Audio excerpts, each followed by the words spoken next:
Welcome back. It's the Steve and Jesus show. Steve, Jesus, we love you guys. We thank you Back. so much for tuning in. We're back as usual. We had a really good week last week. If you didn't buy Calvin when you had the chance, that's your fault because We we told told you. you to do it. We told We you. told you to do it. You didn't listen. We also told you about that Miami offense was going to look a lot better. If you didn't listen, that's your fault also. We Yep. told you not to pick up Kendrick or whatever his name is, West from KC. You didn't listen. That falls on you. Yep. And Carlos Hyde, I also told you don't play him. You didn't listen. That's on you. Did we win that bet? Did we win that crazy bet that I went on?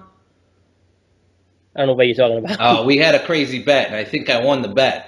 If you tell me what the bet was, I could I'm gonna have confirm to it. remember it. We're gonna have Producers, to go. you gotta help me out here because I don't know what the bet is. I know we bet on something Yeah, I'm crazy, getting and blank you stares. and you were like, "You're nuts. You're absolutely nuts." I'm getting blank stares over here, so I don't know.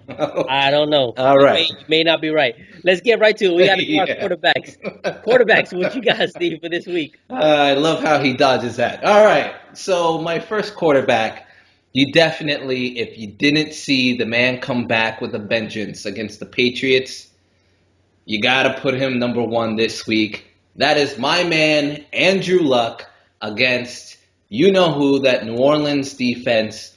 I think he is going to put up massive points. They lost. He put up, I believe, if you do a 6 point in your league, he was 33 points. If it's a 4 point in your league, he was in the high 20s, which is still pretty good. I think he'll come back and do it again.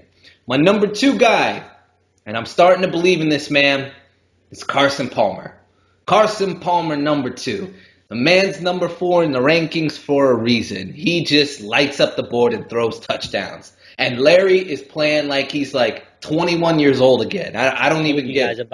I told you guys since week one You about Carson did. You Palmer. did. You did. Carson Palmer definitely is up there. He's definitely my number two guy. You definitely have to play him. And then lastly, my number three guy is a little bit of a surprise, but I got to put him in here. He's been performing very well. He got a very high performance last week, and he will do it again against Oakland. And that is my man, Philip Rivers. Philip Rivers is my number three. Who do you got, Jesus? You know what? You and I, we've been getting along way too much on this show, and unfortunately, it looks like it's going to go right down that same path. Number one, I'm actually going to have is Carson Palmer, though. He's Okay. my number one quarterback against Baltimore. Baltimore, you think Baltimore, you think defense. Fact is, number 32 against the pass in fantasy this year. 32 Yeah. against the pass in fantasy. So, yes, he's going to throw all over them. Number two, give me my man, Philip Rivers, going Mm-hmm. against Oakland. Philip Rivers, he passes a lot. He got a ton of targets out there. Here in Melvin Gordon's dealing with some issues, but they still got Woodhead and Brandon Oliver look pretty good to me also. So, he's still going to have targets. And number three, give me him, Superman himself, Cam Cam Newton. Newton. Okay, all He right. cracks my top three this week. The man is getting it done. He has no targets other than Greg Olson, I but love he it. I still love gets it. it done. So we have to go. Give me Cam Newton, Superman himself, at number And I three. will say, in my leagues, and I'm in a bunch of them, I drafted Greg Olson 4 out of 5, and actually I had to make a trade for another one of our leagues. I sent him Greg Olson in one And of the I'm leagues. I'm a happy man right now. I'm a happy man. All right. So Num- next is running backs, right? Oh wait. I'm being told. I have to explain why. I traded him Greg Olson not because it was just a gimme. I had Rob Gronkowski on my team. Take it easy, fans. I had Rob Gronkowski, so Take I it didn't have a easy. need for him. Okay, Go all ahead, right. running backs. What are your top three? All right, so for running backs, my number one guy, it's going to be a little bit of a surprise, but I feel because of the matchup and he's just performing very well. And we've been telling you about this guy that, he's going to be a superstar. And if you have him in dynasty leagues, you are going to be a happy camper. That's my main man, Todd Gurley. Todd Gurley is going to put up some ridiculous points against the Cleveland defense. So definitely start him as your number one guy. My number two guy, we said it last week. We told you, jump on the train. He is legit. He is real. He is the number one fantasy back for a reason. He will continue to be that guy until we tell you not to play him. Unless he gets hurt or a hamstring happens, you play this man, and that is Devontae Freeman. I'm sorry. It doesn't matter who he plays against at this point. It could be the number one defense. We're putting him in the top three. The fact that he's been averaging over 20 points and consistently gets it.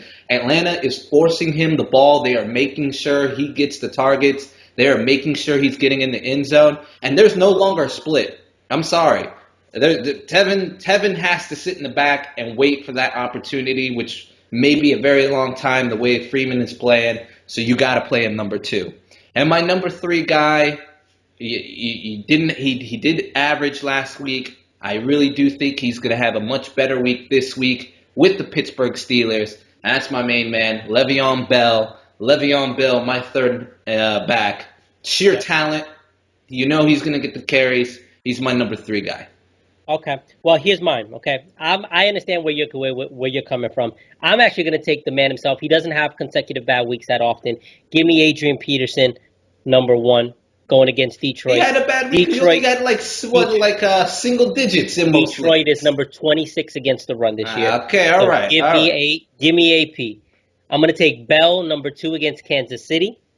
And then lastly, give me Todd Gurley going against Cleveland. Cleveland is number 29 against the run. You were just not a Freeman fan. It's not that I'm not a Freeman fan. No, I know. No, listen. It's okay. Just admit it. Listen, all you fans out there, it's not that I'm not a Freeman fan. It's just at some point this has to stop. He's not built like one of those big time running backs like an Adrian Peterson where he can last. It can't continue to happen. He's scoring the points. He's scoring the points. But I think we're on 5 consecutive weeks of 20. You know what? Look. To make it clear, he will be a top 10 running back. I do feel that way. He definitely is going to be a top 10 running back. But what I'm trying to basically top 5? Yeah, he probably would even be top 5. But I'm going to be the first person to say he's not going to finish in top 3 instead of continue to be on the bandwagon until I'm wrong. I will continue to be wrong on this side because at some point he's not going to finish top 3. This is the week. Who you got for receivers? You're absolutely crazy, but all right. For receivers, this is tough. I think this is where you need to stick to, to the guys who consistently perform, to the guys who consistently go out there and do their thing. So for the number 1, we told you this guy is getting the targets. He's getting the looks. He plays with a quarterback we just listed in the top 3, and that is my main man, Larry Fitzgerald. He's playing like he's 21. He is number 1 on the list. He's playing the 31st worst fantasy defense. If you have him, you have to be like giddy with joy. Like, I'm going to get me a 20, 25 point game. And if you're in a PPR league, 30, 35 possibly. Whoa. I'm just saying the targets are going to come heavy and hot. Larry's going to be number 1.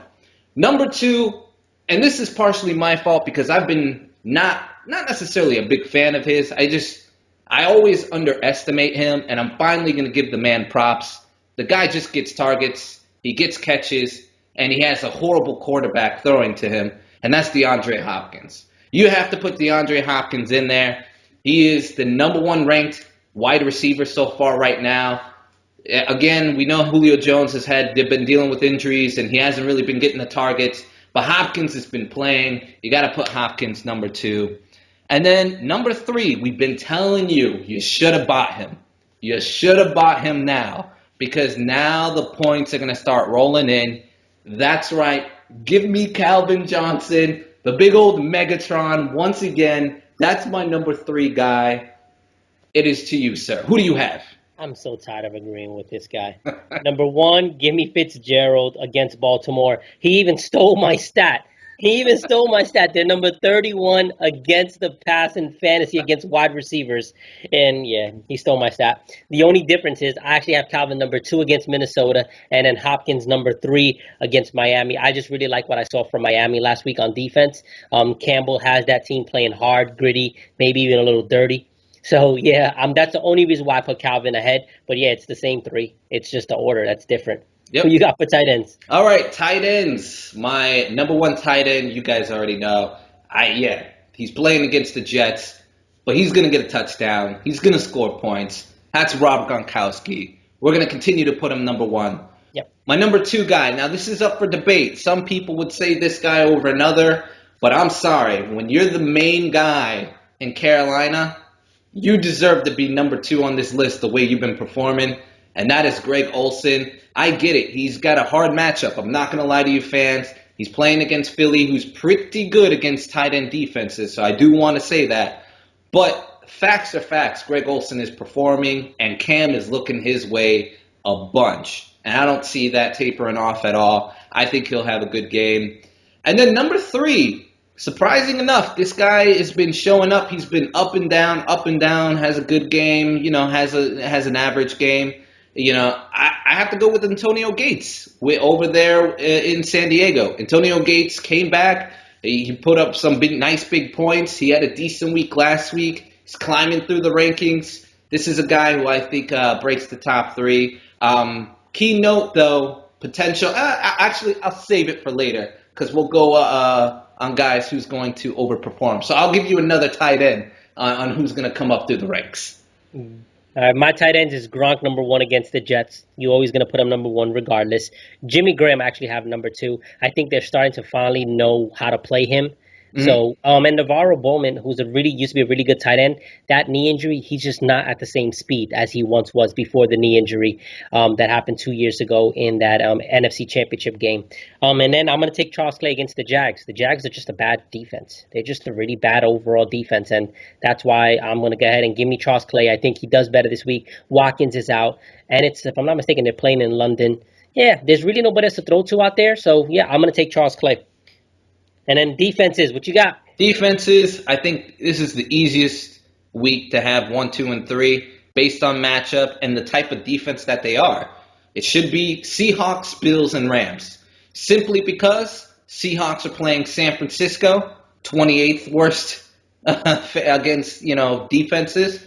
Bills are playing the Jacksonville Jaguars, 29th as far as rankings for Jacksonville. And then Rams, who are a great defense, are playing Cleveland, who's 21st. 1, 2, and 3, there you go. Simple plug and play. I guess it's not as simple for me because I don't have any single one of those defenses. Really? Not one single of them. The one thing I have to say about Seattle is I think they've been living a lot off of the name. But that new defensive coordinator that replaced Quinn, who's now the coach of Atlanta, he's not doing a good job. He's doing actually a really bad job, I think, as a defensive coordinator. That defense is way too talented to be giving up some of the plays that they've been giving up this year. They do give up plays, but they still score fantasy defensive points. And again, they're getting sacks, they're getting interceptions. They're not the same Legion of Boom as before. But if you're just looking at the points, they're actually performing. They're number 2. So keep that in mind. I get what you're saying. Look, I'm not saying that you don't play a defense like that. You still have them. But, Seattle, you would look at that type of defense, and they're the ones that you have, and you can keep them all season. They're slowly starting to become a defense that you have to stream week to week and look at the matchups. Right. So that's why I'm looking at matchups, and I see there's some better matchups out there. I'm actually going to take the Cardinals number 1 against Baltimore. Cardinals, if you look at them, they are actually a pretty darn good defense this year in fantasy, and they turn the ball over a lot. And Joe Flacco loves to turn the football over. Justin Forsett is not healthy. You have Steve Smith, and that's it. There's nothing else on that offense. Nothing else. So I'm going to take the Cardinals number 1. I'm actually going to take the Panthers number 2 against Philly. Sam Bradford is turning the ball over at such a crazy rate. Mm-hmm. It is absolutely ridiculous how much he turns that ball over. So I'm going to take the Panthers there. And then I'm actually going to take the Dolphins against Houston. The Dolphins went crazy last week. They went crazy on Tennessee last week. Houston, to me, is a worse offense than what Tennessee is, other than the fact that one of them has Hopkins. But you minus Hopkins, that's it. There's nothing else there because Foster does the best that he can. The problem is there's no threat. There's nobody to take the pressure off of Foster. So I'm actually going to take the Dolphins. Look, I'll admit it. This man's better than me when it comes to picking fantasy defenses. So if I'm a betting man, I probably would say listen to him in that sense. But this is just, again, based off my studies in that. That's all I do is I just go and I look at the history. I look at the numbers. We're going to be right back. We got to hit the break. When we come back, we'll answer some questions, and then we'll go ahead and give you our sleepers and our overrated. Listen to this.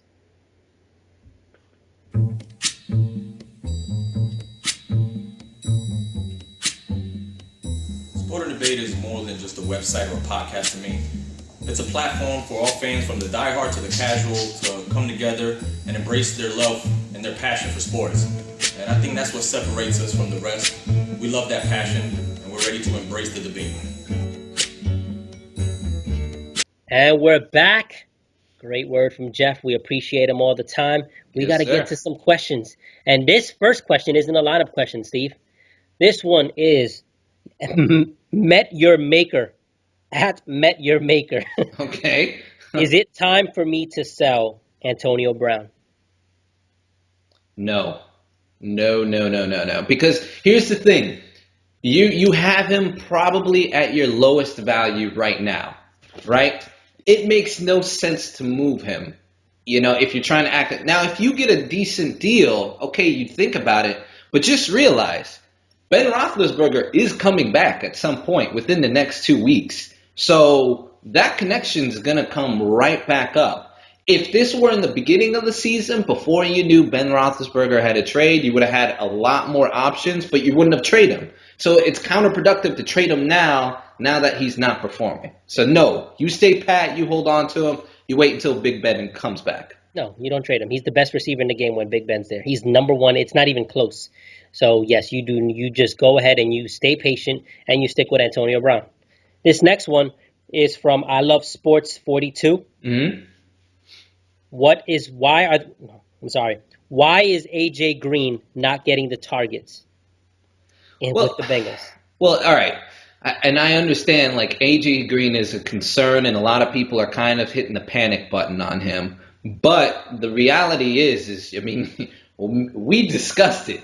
When you have defenses purposely, I mean, like, deliberately making it a fact, like, we got two guys on him. What are you going to do? The only other option he has is either going to Eifert or going to Gianarvi or Hill in the backfield, and occasionally he'll hit Sanu on the other side. I mean, that's just the reality of it. Now, what AJ has to figure out is how to break the double team, and he will. But I would temper your expectations. It's going to come around. With fantasy, when players perform, another example is Eddie Lacy. I know people are freaking out that Eddie Lacy's not performing.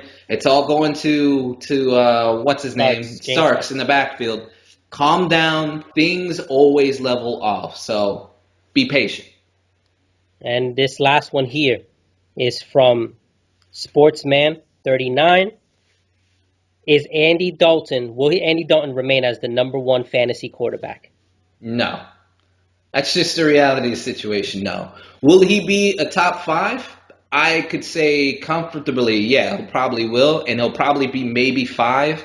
But Andy Dalton has a hiccup game. That's my biggest issue with him. He'll give you 30. He'll give you 29. He'll give you 4. He'll give you 30. He'll give you 36, and then you're like, oh, man, I got to play him. Like, I have to. He's just scoring too many points. You put him in your lineup, he gets you 7. That's Andy Dalton. I purposely didn't answer the last question because this I knew was going to be mixed together, okay? AJ Green is a guy right now that he's on a team that there's too many targets. Right. This is the worst thing that could happen as an AJ Green owner because the more targets there are, they will never force feed him the ball. The beauty about Calvin Johnson and the guys like Odell Beckham and the Des Bryants of the world is there's nobody else out there, so you're going to force feed them, which gives them the fantasy points. This is the worst situation you could be in. So if you could trade AJ Green and get something, but it has to be a number one receiver in return, you do it. If it's not a number one receiver, you don't do it. Stop it. Don't even think twice about it. But if you get a number one receiver offer, you do it and you laugh your way to the bank because there's too many targets. AJ Green will have another 20-point game here or there. He will have 15-point games. But he's also going to have 4, 5, 6-point games. This is unfortunately what happens when you're on a good team. But this is unfortunately. But I think it's not even that. I don't think AJ Green gets 4 or 5 points because of the team. It's really linked to Andy Dalton. If Andy Dalton has a bad game, which he's very capable of doing, it directly, of course, impacts AJ Green. But it's not even. But the thing is, Andy Dalton's having big games. And AJ Green's not performing. So this is why, even if he has a bad game, it's just even worse. Correct. But the history shows the difference of Andy Dalton this year than the Andy Dalton from the years past and why he's so good. And this is why I told you, this is where my correlation is. Andy Dalton in previous years forced the ball to AJ Green. It gave AJ Green his fantasy numbers, but it would hurt Andy Dalton's fantasy numbers because he was forcing it. He would get interceptions.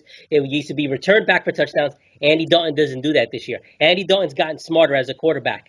He doesn't force the ball Because of that, Andy Dalton will remain a top 5 quarterback the rest of the season. He is a starting fantasy quarterback because he's learned. Yeah, but will he be number one?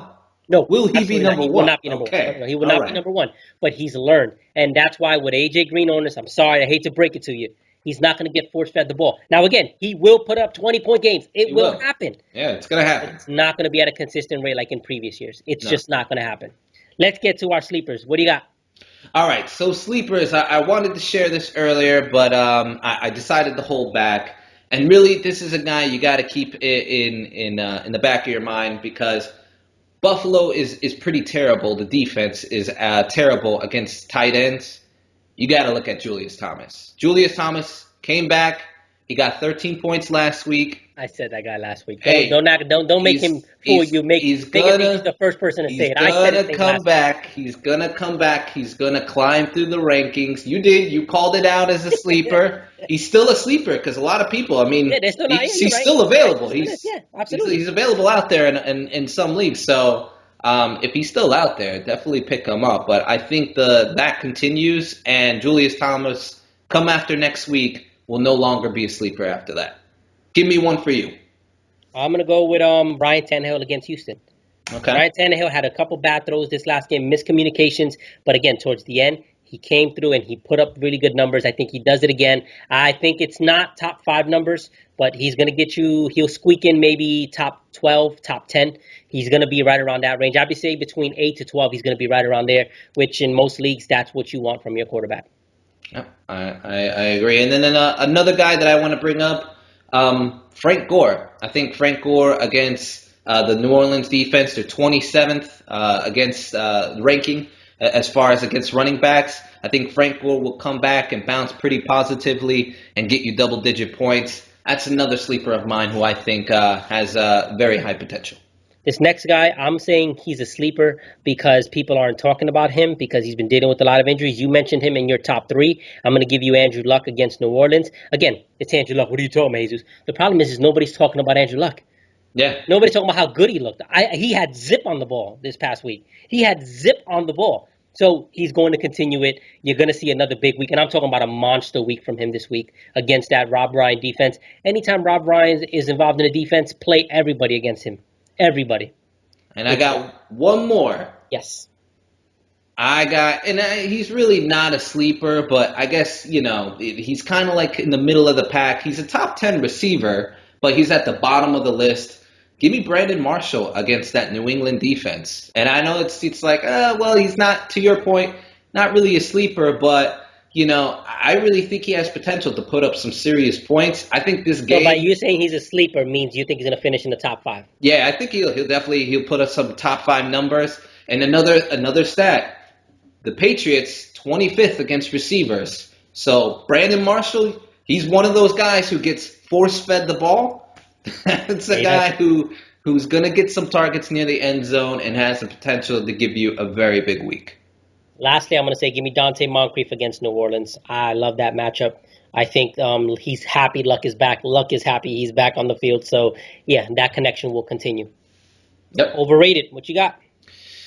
Overrated. Oof. This is tough this week. But I think I'm going to go Allen Robinson against Buffalo.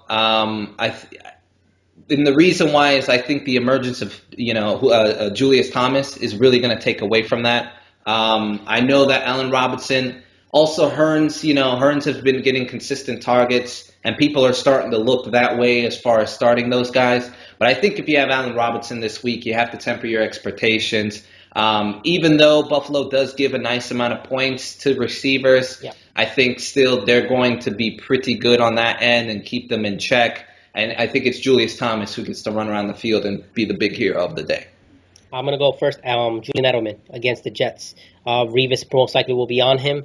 And with Revis on him, also, he had a hand injury, and you saw it affecting him on Sunday night. I think that continues this upcoming week. So I think temporary expectations, obviously you have to play him, but I do not expect him to put up big numbers. Julian Edelman this week will struggle. What you got next? Next one I have is DeMarco Murray against Carolina. Now, Carolina does give up the 20th most fantasy points to running backs. Mm-hmm. But may I remind you, How many games has Luke Kuechly been out for that Carolina defense? Very true. Now that he's back in, that ranking does not apply anymore. He will be on DeMarco Murray, and he will not get those points. So that is a guy who I think is very overrated for this week. Another guy I think is overrated. Sorry, Steve, don't get mad at me, but this is just a fact. Doug Martin. Oof. Doug Martin had a monster week before the bye. Okay. And everybody's all over the Doug Martin bandwagon. Slow down. That was an anomaly. He will not have those weeks every time. I don't even think, honestly, he's going to get a touchdown this week. I do think that Tampa Bay is going to win the game, most likely, because it's against Washington. But again, the Washington, I do like their run defense. They're not consistent. But the one thing is that front seven is a strong front seven. So I do think Doug Martin struggles this week. All right, and last one I have. I love this player, but I can't do it this week.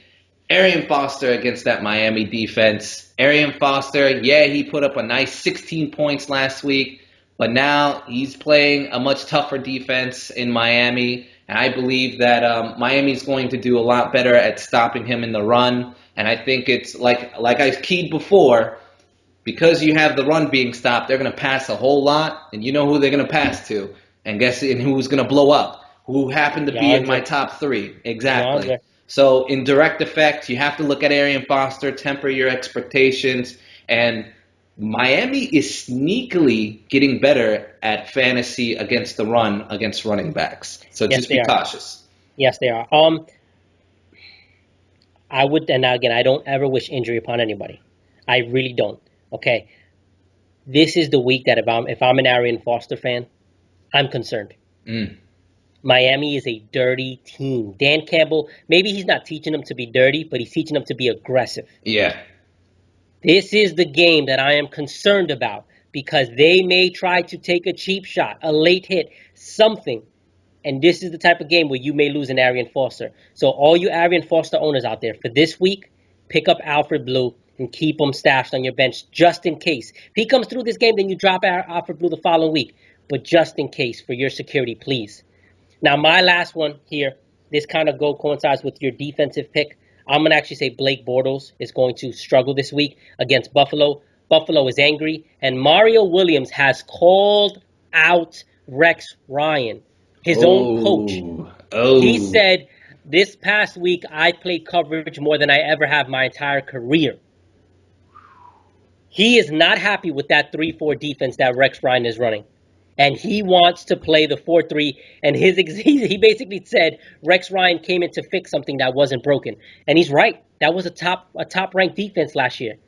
I think Rex Ryan listened a little bit this week. Rex Ryan knows how to tweak his players. I think he does a little tweaking this week. He lets Mario Williams loose.